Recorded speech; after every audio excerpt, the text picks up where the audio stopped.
Hey everybody, my name is Angie Murenga. You're watching Just Angie. It's another Sunday sermon, and I love that we're flowing in the theme of love, because February is the month of love. The month of love, yes. And this is so amazing. And we're into Ephesians 5, yes, which is I think from around 21 to 33. Correct. Is what we talk, is where I always feel like the pattern for marriage. Yes. That's God's pattern for marriage, and it Yes. talks about love. So over to you, Vivian. Yeah, so I was just thinking about Ephesians 5 and the instruction to husbands to love their wives.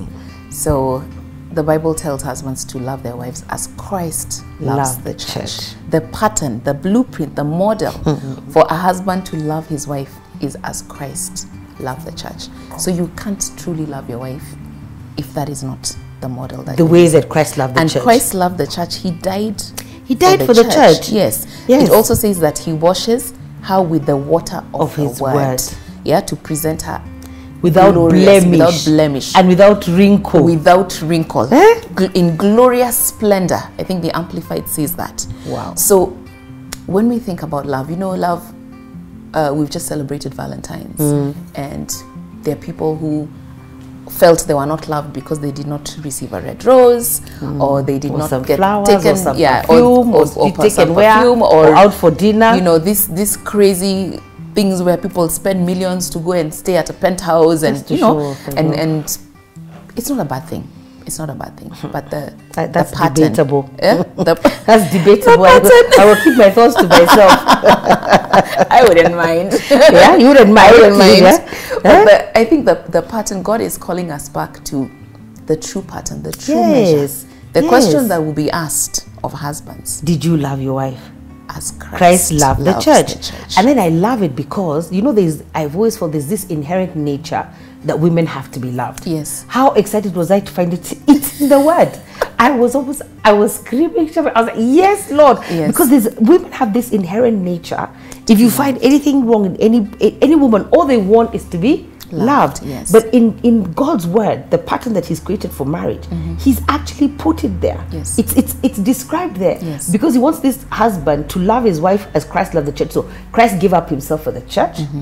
Christ was prepared for the church. He was prepared for 30 years to do 3 years of ministry. Correct. Christ is still interceding for the church. For the church. For the body. For his body. For his body. He's still at it. Yes. And he loves, and I think the key word is the sacrificial love. That's true. That love is sacrificial. So I was so happy to see that the expectation that we have as women is actually in God's word, and it's his will. That the way that you want a man to love you, I mean, you can imagine the songs. Can you imagine? I've just thought of when a man loves a woman. That song needs to be broken down. The power of that word. Yeah. Yeah. Of that song. Yes. She's not even calling it a word, and it's a song. I mean, it's so powerful when a man loves a woman. Yes. And the words, because there's no feeling, there's no, I think after God and God's love, there's no greater feeling that any woman is looking for than the love of her husband. Correct. And so that also tells us as women that we need to understand love from the pattern that God has set out. Yes. We don't wake up and take what the world calls love and how the world has defined love and then use that as the measure, because many times we're fighting in our marriages, we're fighting with our husbands because our standard of love is not being drawn from the pattern in the word. It is being drawn from the media, from what we are seeing going on out there. And you know, it reminds me, it's like whenever like they say, like men, if he stops loving you, he will let you know. So it's like when he told you he loves you day one, wherever that was, 15 years from today, usually the reaction is, if that changes, I'll let you know that it has changed. Did I say that I loved you 15 years ago? Then please relax and flow. But for us, that's not what we want.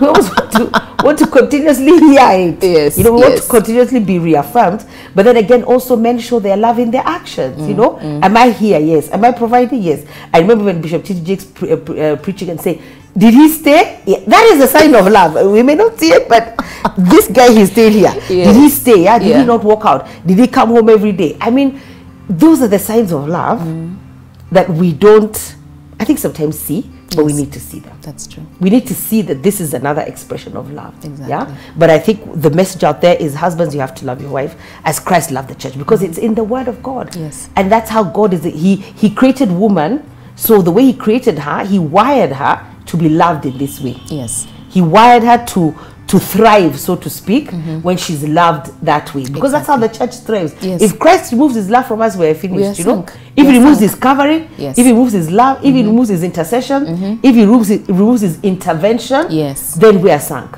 as a church. Yeah. Because that's as a body. Exactly. Because that's what he's saying. So the pattern and the SI unit is to look at how Christ loves the church, and to love your wife in that way. And it reminds me, I really miss Miles Monroe. I've been quoting him a lot recently, but even he used to say, even the way his wife looks is up to him. Yes. He's not talked about cultivating the wife. Yes, yes.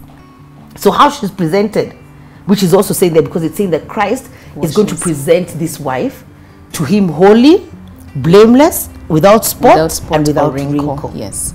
Yes. And it reminds me of that song. Was there a song by Good Morning, Mr. Walker? Hey, that's a long time ago. Those are my dad's little records, small records of. That's one I don't know. There was a song like that. We must remember it. But it was talking about that, how you are presented, how I think a man has presented this woman, and the way she should remain. Even there was even a Swahili one around that. Yes, that you must present her the same way I gave her to you. So I remember those songs. But that's important, that you must present you're the one who's responsible to presenting your wife to the world. Yeah, the one I'm remembering, the local one is Ewe Musa uliponioa. That is the one. You see, sura yangu haikuwa na alama hata moja.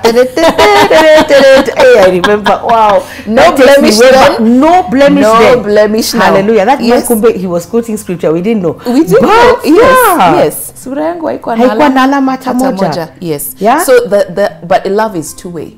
Okay. Because Christ loves the church, and the church responds back in love. Yeah. So women as well, a man can lavish you and love you. There are those women you look at and you're like, but this guy loves you. But you can't see he it loves yourself. You, but you're not seeing it because how you want. We've also talked about how God loves. The chastising, that love sometimes does not look, depending on what your standard is, it might not look like love. Yeah. So that is why, as we've kept on saying, interrogating the heart. Yes. Yes. Go to the creator of this man. Yes. Who is giving him the model of how to love you. And then you will know, surely, is he loving you? You will be able to ask God, okay, I want my husband to love me, and I want to know that I am loved.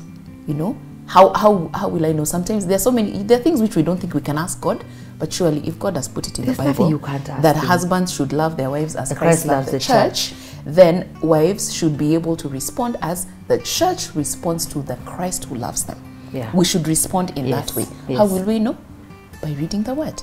And then in that same scripture it talks about that, and what I love is the Amplified. I wish I had it right now, but I remember the Amplified part. Now we see when the man is given his instruction, his first instruction is everyone shall be submit to Christ, to one another. Then the next one is wife, submit to your husband. Did everything as a service to the Lord.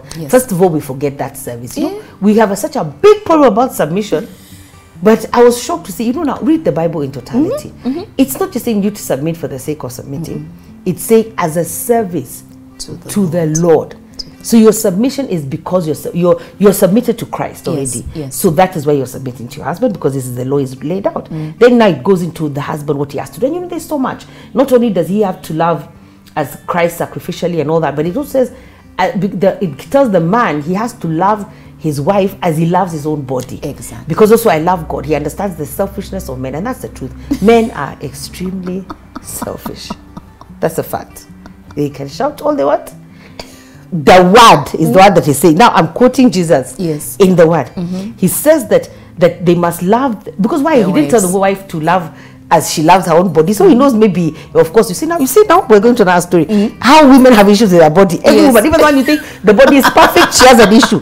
God could not make her reference. Yes. He said this man loves his own body. Because every man loves himself. He loves himself. And he's very confident that he's very confident. Very. Yes. It's good. God did not make a mistake. You can't stand about a woman, because even a perfect woman, she's telling us something that is wrong. Insecurity is true. This guy does not have it. Was the right example used by Jesus Christ. So he must love his wife as he loves his own body. Hey. Wow. But I was coming to, my point was the last part, where it says that, if you look at the Amplified Version, it says what the woman is supposed to do. So I can't remember all, but it says she's supposed to prefer him, Yes. appreciate him, respect him, I think refer to him, you know, venerate him. Wow. There's so much there. It has expounded, and that's what I love about Amplified. And also I like Amplified because it's like, for especially that verse, they're also speaking to women. Yes. So there's what the man has to do in terms of love. Correct. But as a woman, there's what the woman has to do to reciprocate or to show love also to her husband. Yes. Because you said it's two-way.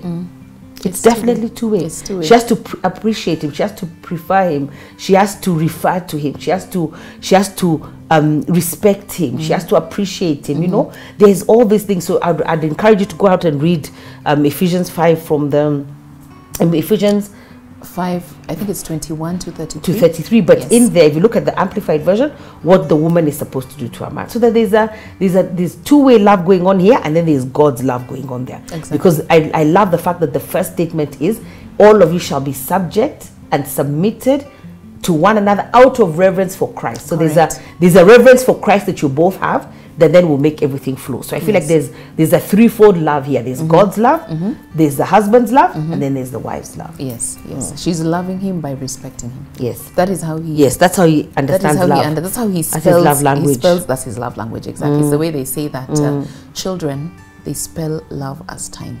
Really? Yes. Oh, that's good. Yeah, they do. That. And I think that's been proven. Yes.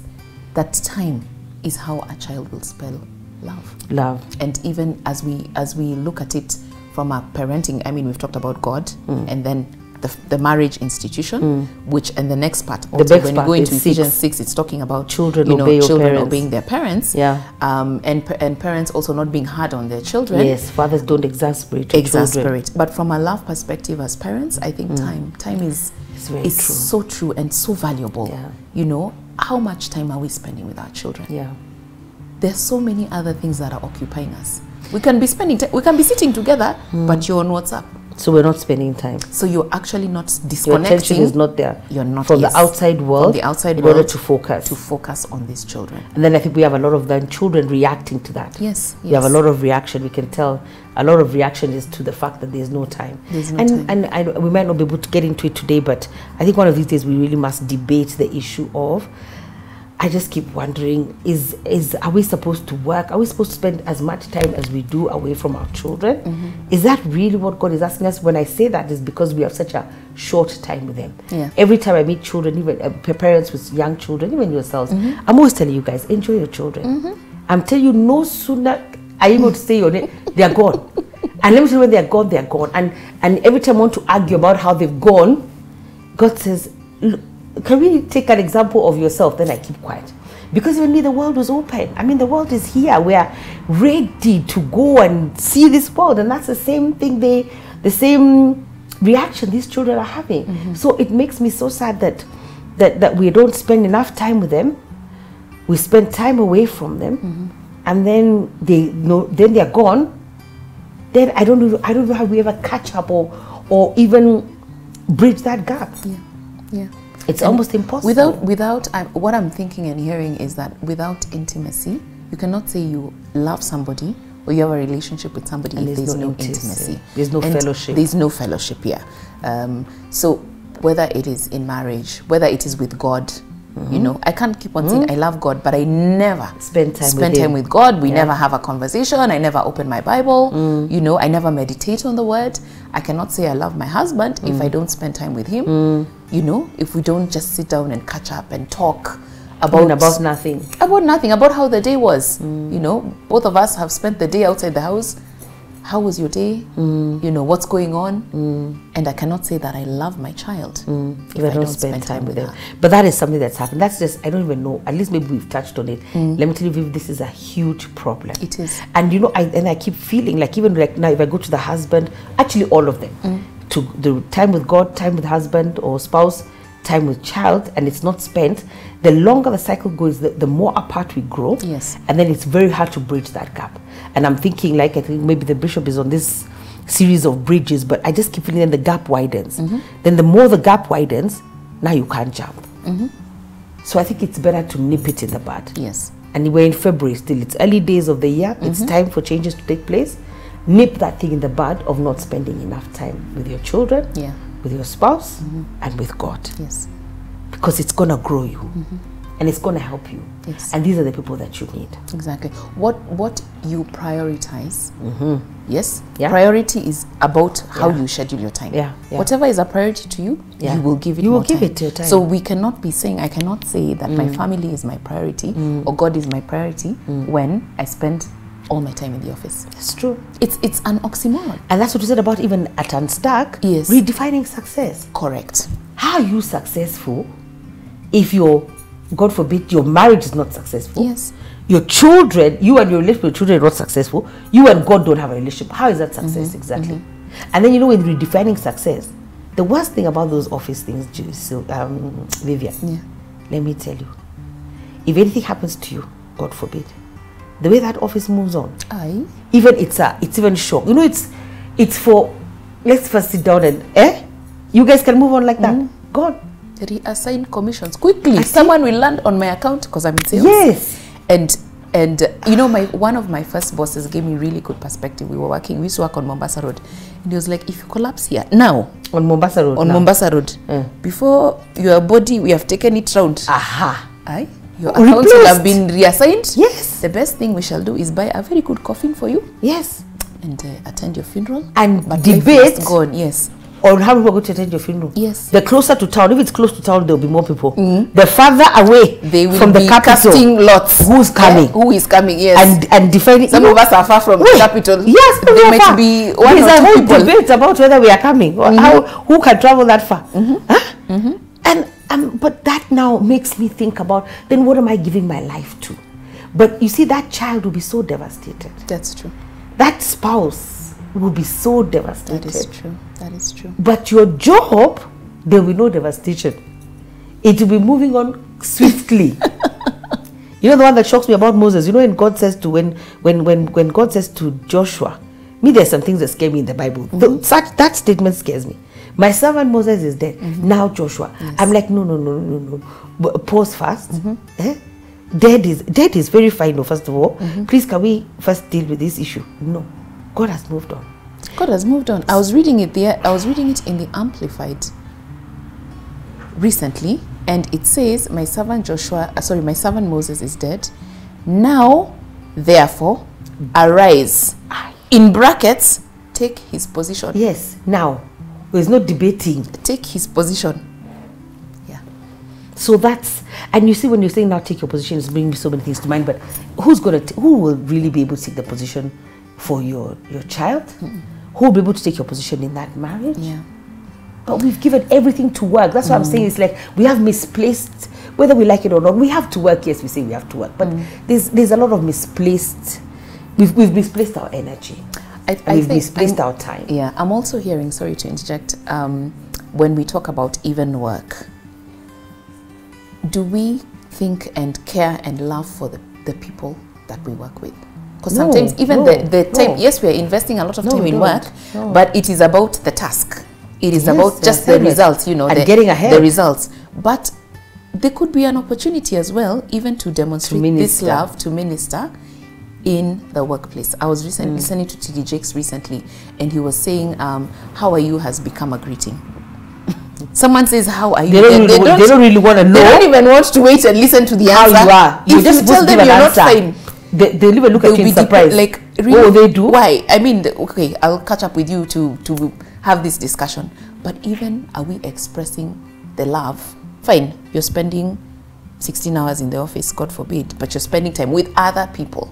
So do you even love those people? That relationship. Are you even taking time to love those because God cares also about those people. He cares about your soul and cares about the souls and we also of the other people. At work, you always have another assignment apart from the work. Yes. Apart from the job description, there's another assignment. Correct. Either to love people, to pray for people, to mentor, to guide, to father, you know, to do something to change a culture, to help people up, you know, lift them up. There's so much more that you're supposed to do in the workplace, so it makes sense. So at least get something. Yes. Positive out of that time. And you see, life is not about you. It isn't about you. It's not about you. This is not about you. You are brought into this world to fulfill a purpose. You're in that marketplace, that organization to fulfill a purpose. You know, I like sometimes to say we should test. We remove it from the organization and see what will happen. Because you're there. You're representing God in his totality in that place. Then you better do a good job about it. But you see, even if you're saying there's still something to do for them at work, home and marriage is an accountability that God is going to expect something from.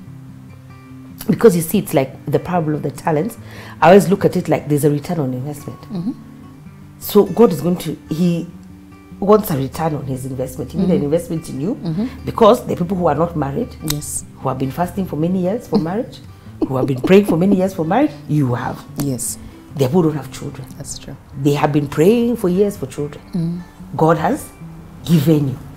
Hey, surely, so I gave you. Where's the return on my investment that I gave you? If you have the 5 talents, so even if you count marriage is one, children are another, the job is another one, wealth, you have parents, whatever it is, that one of 5 brought back 10. So each of these talents has to produce. It has to produce. That's a very good point. Very. So you have to go back and ask God, okay, how am I going to distribute my day? I like to say, and this is something I learned from Patricia Murugami as a woman. I wear many hats. You know, it's just which hat goes on at what time. And something else also, the bishop, I remember he was being interviewed about all the things that he does, Bishop T.D. Jakes. You guys are my bishop. You just took my bishop like that. We're not going to have a war right now. Our bishop.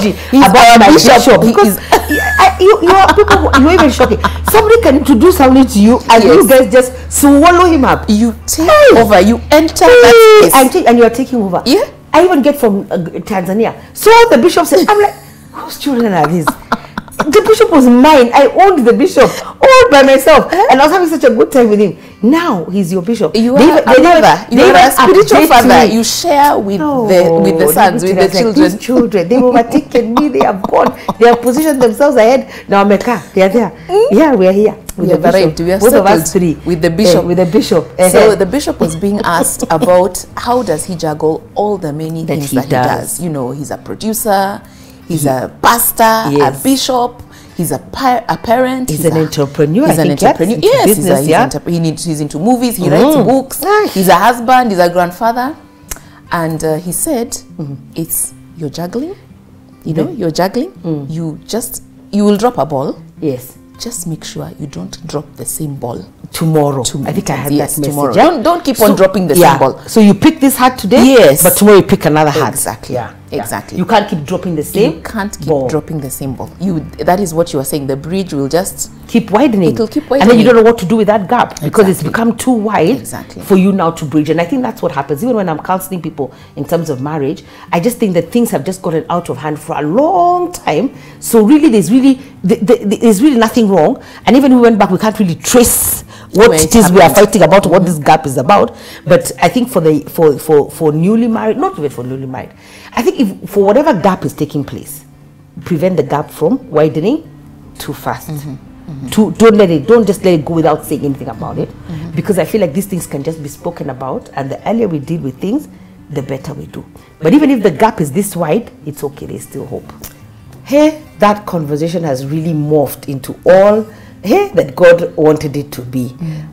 It's just amazing. It's amazing that we've been talking about love, and February is the month of love, and then that we started talking about the heart of the matter, and it's so amazing that the heart of the matter is what exactly has happened. Yes, it's God's heart. God's heart is marriage.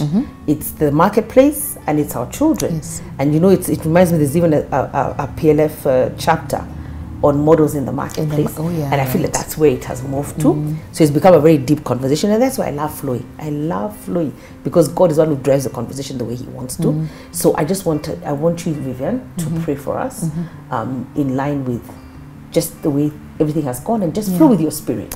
Whatever God says to your spirit, let's just pray. Okay, shall we pray? Oh Lord, thank you for that conversation. Thank you because everything is centered in you, Lord. There's a song that we sing that says, Jesus at the center of it all.